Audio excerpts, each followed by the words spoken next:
ओम श्री हरि। अनुराग पदावली पद क्रमांक 11 से 15।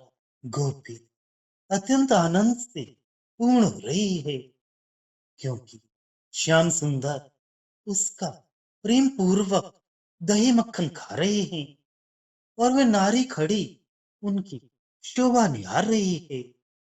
श्याम सुंदर हाथ में दही मक्खन ले लेकर मुख से स्पर्श कराते हैं।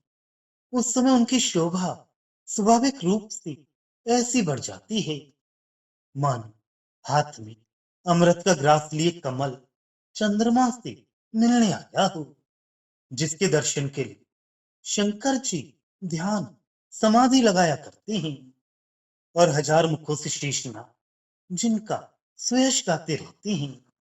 सूरदास जी कहते हैं कि वे ही ब्रज में प्रकट होकर श्री राधा के चित्त को चुराते मोहित करते हैं। एक गोपी कह रही है, अरे श्याम सुंदर, तुमने मेरे दही का स्वाद नहीं पाया, उसे चखा नहीं, क्योंकि तुम समझते हो कि वह दही इन गोपियों के दही जैसा ही है, जिसे तुमने उनसे छीन गोप कुमारों के साथ मिलकर खाया है। किंतु मैंने तो धौरी सफेद गाय का दूध दुहाकर तथा उसे छान कर मंद मंद अग्नि पर औटा गाढ़ा कर फिर ठंडा किया। इसके अनंतर एक नई दहेड़ी को धो पहुंच कर धुएं रहित अंगारों पर तपाया। उस दहेड़ी में उस औटे हुए दूध को सुंदर स्वच्छ मिश्री मिला और कपूर का पुट दे जावन डाला। फिर उस बड़े यत्न पूर्वक सुंदर ढक्कन से ढक और वस्त्र से बांध ऊंचे छीके पर रख दिया था। मैं वही दही तुम्हारे लिए घर से लाई हूं, मार्ग में किसी को दिखाया तक नहीं। सूरदास जी कहते हैं, तब मेरे रसिक शिरोमणि स्वामी श्याम सुंदर ने उस गोपी की मन की इच्छा पूर्ण की और अति प्रेम पूर्वक उसका दही खाया। प्रेमाधीन श्री नंद नंदन गोपियों के प्रेम के कारण मक्खन खाते हुए तनिक भी तृप्ति का अनुभव नहीं करते। सबकी मटकियां वैसी ही जो कि त्यों भरी हैं।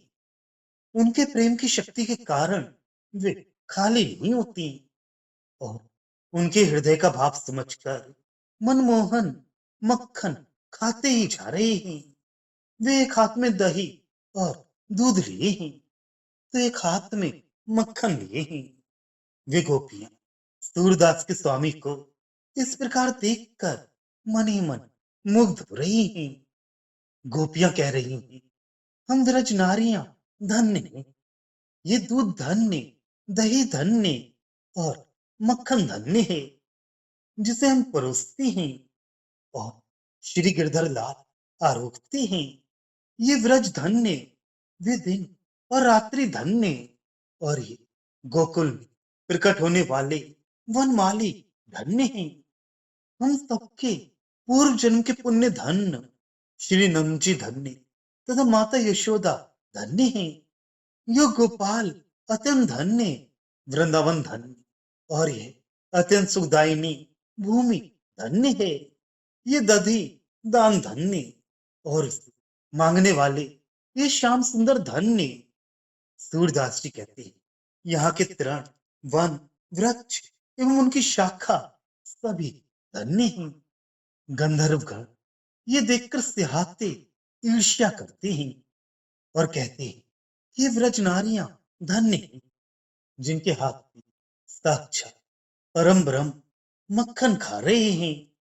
वे पर ब्रह्म जिनकी कोई रूपरेखा नहीं, शरीर नहीं, रंग नहीं, कोई समता तक नहीं, जिनके माता पिता दोनों नहीं, जिन्हें कोई हरण नहीं कर सकता, जो मरते नहीं और जिन्हें कोई जला नहीं सकता, जो स्वयं सृष्टि करता एवं स्वयं ही संहार करता है तथा स्वयं त्रिभुवन के स्वामी पालन करता भी है, जो स्वयं सब रूपों में व्यापक हैं और वेद जिनकी महिमा गाते हैं, जिनके शरीर रोम रोम में करोड़ों करोड़ों ब्रह्मांड स्थित हैं।